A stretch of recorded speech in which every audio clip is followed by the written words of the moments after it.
औरत अपनी एक चीज अपने पति को कभी नहीं देती है। एक बार माता पार्वती भगवान शिव से प्रश्न पूछती हैं, हे प्रभु, मेरा पहला प्रश्न है, कौन सा काम औरत को अपने पति से पहले करना चाहिए? और मेरा दूसरा प्रश्न है, कौन सी चीज औरत अपने पति को मरते दम तक नहीं देती है? हे प्रभु, आप मेरे इन दोनों प्रश्नों का उत्तर देकर मुझे संतुष्ट कीजिए, क्योंकि मैं इन दोनों प्रश्नों का उत्तर आपके मुख से सुनना चाहती हूँ। तब भगवान शिव कहते हैं, हे देवी पार्वती, अगर आप इन दोनों प्रश्नों के उत्तर जानना चाहती हैं, तो मैं आपको एक छोटी सी कहानी सुनाता हूँ। उस कहानी के माध्यम से आपको आपके इन दोनों प्रश्नों के उत्तर मिल जाएंगे। फिर भगवान शिव ने कहा, हे देवी पार्वती, आप इस कहानी को बड़े ही ध्यान से सुनना, क्योंकि आधा अधूरा ज्ञान किसी काम का नहीं होता है। फिर भगवान शिव ने कहा, सुनो देवी पार्वती, एक बड़ी ही सुंदर नगरी थी। उस नगरी का राजा बड़ा ही धर्मात्मा था। वहाँ की प्रजा को राजा अपनी संतान की तरह प्यार करता था और चारों तरफ खुशहाली ही खुशहाली थी। उस राजा का एक बेटा था जिसका विवाह होने वाला था, इसलिए राजा के महल को और सारी नगरी को बहुत ही अच्छे तरीके से सजाया जा रहा था। राजकुमार का विवाह जिस राजकुमारी से होने वाला था वो बहुत ही रूपमती थी।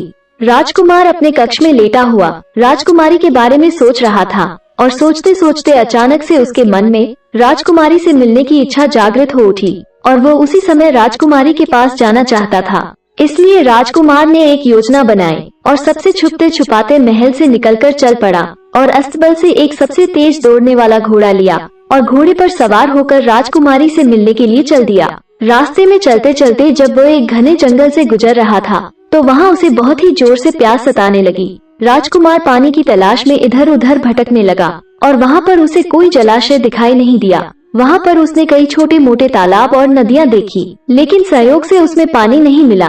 राजकुमार को घूमते घूमते एक झोपड़ी दिखाई दी। तब प्यास से व्याकुल राजकुमार उस झोपड़ी के पास पहुँचा और वहाँ पहुँचकर राजकुमार को झोपड़ी के पास में ही एक बावड़ी दिखाई दी। इस तरह राजकुमार को बावड़ी दिखाई देने से उसके मन में आशा की एक किरण निकली और उसने सोचा कि शायद इस बावड़ी में पानी होगा। राजकुमार ने बावड़ी के नजदीक जाकर उसमें देखा तो उस बावड़ी में पानी भरा हुआ मिला। पानी को देखकर राजकुमार को प्यास और भी जोर से लगने लगी। राजकुमार ने फटाफट बावड़ी से पानी निकाला और पानी पीने लगा। जब उसने भरपेट पानी पी लिया तो वो देखता है कि उस झोपड़ी से एक बूढ़ी औरत निकल कर आती है और वो औरत राजकुमार से कहने लगी, बेटा, कहीं तुमने इस बावड़ी का पानी तो नहीं पी लिया? और यदि तुमने इस बावड़ी का पानी पिया है तब तो तुमने बहुत बड़ी भूल कर दी है। ये बावड़ी एक महर्षि के द्वारा श्रापित है और इस बावड़ी का पानी पीने से आदमी नरभक्षी बन जाता है। इसलिए आज से तुम भी रात होते ही नरभक्षी बन जाओगे और उस समय तुम्हारे पास जो भी मनुष्य आएगा तुम उसका भक्षण कर लोगे। उस समय तुम यह नहीं सोचोगे कि यह तुम्हारे माता पिता हैं या मेरे भाई बहन हैं या मेरे दोस्त रिश्तेदार हैं। उस समय तुम्हारे निकट आने वाले पशु पक्षी या मनुष्य तुम्हारा भोजन होगा। उस बूढ़ी औरत के मुख से श्राप की बात सुनकर राजकुमार बहुत ही दुखी हुआ और कहने लगा, हे माता, तब तो मैं इस बावड़ी का पानी पीकर बड़ा ही अनर्थ कर डाला है। ऐसे तो मैं ना जाने कितने मनुष्यों को रोजाना अपना आहार बनाऊंगा, जिसमें मेरे अपने भी शामिल हो सकते हैं। तब राजकुमार बूढ़ी औरत से हाथ जोड़कर बोला, हे माता, क्या इस श्राप से मुक्त होने का कोई उपाय नहीं है? और अगर नहीं है तो मैं अपने आप को ही खत्म कर लूंगा, जिससे मैं कम से कम दूसरे मनुष्यों को मारकर अपना भोजन तो नहीं बनाऊंगा। तब वो बूढ़ी औरत कहती है, बेटा, इस श्राप से मुक्त होने का उपाय तो है, यदि तुम कर सकोगे। तब राजकुमार ने कहा, हे माता, इस श्राप से मुक्त होने के लिए मैं कुछ भी कर सकता हूँ। मैं कठिन से कठिन काम भी करने के लिए तैयार हूँ, तुम बताओ तो सही। तब वो बूढ़ी औरत कहती है, बेटा, यहाँ से 3 कोस दूरी पर एक बहुत बड़ा पहाड़ है और उस पहाड़ पर हरे भरे पौधों से भरा हुआ जंगल है और उस पहाड़ पर एक काया पलट नाम की जड़ी बूटी है। यदि तुम उस जड़ी बूटी का रस निकाल कर पी लोगे तो तुम इस भयंकर श्राप से मुक्त हो जाओगे। लेकिन तुम एक बात का ध्यान रखना कि रात होने पर तुम किसी एकांत स्थान पर जाकर छुप जाना। यदि तुम मनुष्य की बस्ती में चले गए तो ना जाने कितने ही निर्दोष मनुष्य तुम्हारा आहार बन जाएंगे। फिर राजकुमार ने उस बूढ़ी औरत से कहा, ठीक है माता, इस बात का भली भांति ध्यान रखूंगा। इतना कहकर राजकुमार उस काया पलट औषधि को ढूंढने के लिए चल दिया। फिर राजकुमार बड़ा ही चिंतित होता हुआ उस पहाड़ की तरफ बढ़ता हुआ जा रहा था। वह औषधि वाला पहाड़ वहाँ से काफी दूर था और इधर अंधेरा भी होने लगा था। राजकुमार ने सोचा कि अब आगे का रास्ता मैं कल सुबह सूर्योदय के बाद ही तय करूंगा। पहले मैं किसी एकांत स्थान पर जाकर रात गुजार लेता हूँ। यदि मैं नरभक्षी बन गया तो मेरे द्वारा कई निर्दोष आदमियों की जान चली जाएगी। राजकुमार राजकुमारी से मिलने का विचार तो अपने मन से निकाल ही चुका था, क्योंकि वो जानता था कि इस दशा में राजकुमारी से मिलना भी उसके लिए हितकर नहीं है। राजकुमार गांव और नगरों से बचता हुआ जंगल की तरफ गया, जहां पर किसी भी मनुष्य के आने जाने का रास्ता नहीं था, और उसने अपने आप को एक पहाड़ की गुफा में बंद कर लिया। इधर काफी रात हो चुकी थी और वो राजकुमार नरभक्षी के रूप में परिवर्तित होने ही वाला था। इधर राजकुमार ने अपने आप को जिस गुफा में छुपाया था, उस गुफा में एक बड़ा ही खूंखार शेर रहता था, और वह शेर आए दिन लोगों की जान लेता रहता था। चारों तरफ लोगों के मन में उस शेर को देखकर दहशत फैली हुई थी। जब वह राजकुमार गुफा के अंदर पहुंचा, तो उसे वह खूंखार शेर गुफा के अंदर बैठा हुआ मिला। उस शेर ने राजकुमार को देखा तो मन में खुशी हुआ कि आज तो घर बैठे ही भोजन चलकर आ गया। शेर घूरता हुआ राजकुमार की तरफ झपटकर उसे खाने ही वाला था कि तभी राजकुमार पर श्राप का असर होने लगा, और क्षण भर में ही वो मनुष्य से नरभक्षी पिशाच के रूप में बदल गया। शेर ने देखा कि यह तो कोई मुझसे भी अधिक खूंखार जानवर है, और वो डरकर अपने आप को छुपाने के लिए जगह ढूंढने लगा।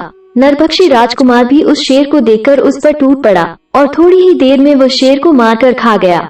इस प्रकार राजकुमार ने नरभक्षी के रूप में रात उस गुफा में बिताया, और सूर्योदय होते ही वह अपने असली रूप में आ गया। राजकुमार उस गुफा से निकलकर आगे का रास्ता तय करने लगा।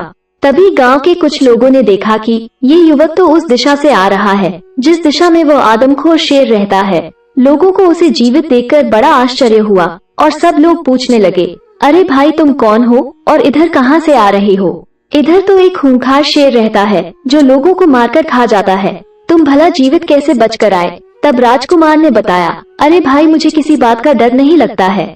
जिस शेर की बात कर रहे हो वो तो उस गुफा के द्वार पर मरा हुआ पड़ा है, और मैंने उसे मार डाला है। राजकुमार की बात सुनकर गांव वालों को बड़ा आश्चर्य हुआ, और वे सब इस बात की जांच पड़ताल करने के लिए गुफा के पास गए, तो देखा सचमुच वह शेर मरा हुआ पड़ा था। ये देखकर लोगों के मन में शेर को लेकर जो दहशत थी वो खत्म हो गई, और पूरे राज्य में इस बात की खबर फैल गई कि एक सामान्य व्यक्ति ने उस शेर को मार डाला है। जब ये खबर वहाँ के राजा को पता चली तो वो राजा राजकुमार से मिलने के लिए अपने महल में बुलाता है, और उससे कहता है, हे नौजवान, तुमने उस शेर को मारकर हमारे राज्य की प्रजा को निर्भय कर दिया है, इसलिए मैं तुम्हारी वीरता और साहस से बहुत प्रसन्न हूँ। तुमने मुझे बहुत बड़ी खुशी दी है। इस खुशी में मैं तुम्हें एक उड़न खटोला इनाम के तौर पर देता हूँ। और उससे राजा ने कहा, यह उड़न खटोला तुम्हें पल भर में यहाँ से वहाँ पहुँचा सकता है। राजा से उड़न खटोला प्राप्त करके राजकुमार भी बड़ा खुश होता है, और सोचने लगता है, ये तो बड़ा ही अच्छा हुआ। अब मैं इस उड़न खटोला पर बैठकर उस पहाड़ पर आसानी से पहुंच जाऊंगा। राजकुमार ने वैसा ही किया। वो उस उड़न खटोला पर सवार होकर उस पहाड़ पर जा पहुंचा।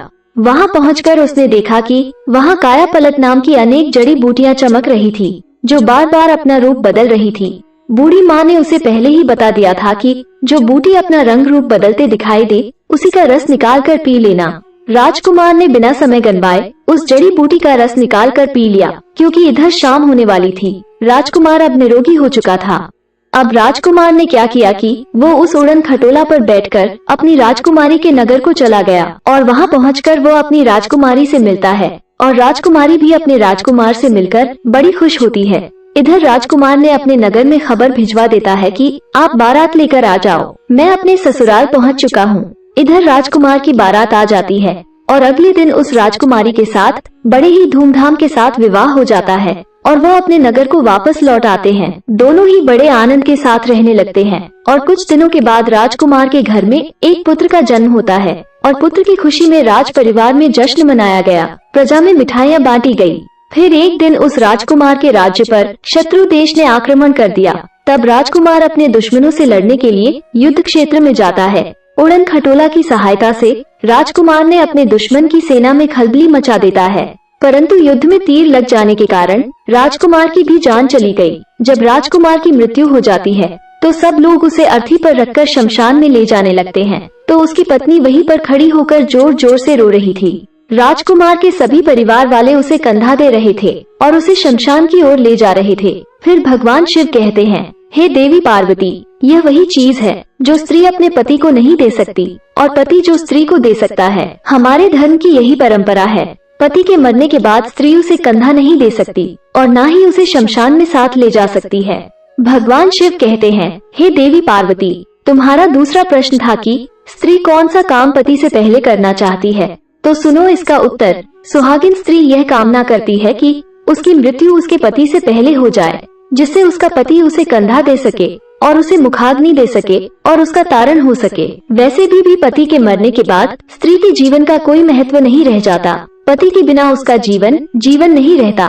कहते हैं पति के बिना एक स्त्री की कोई भी गति नहीं है।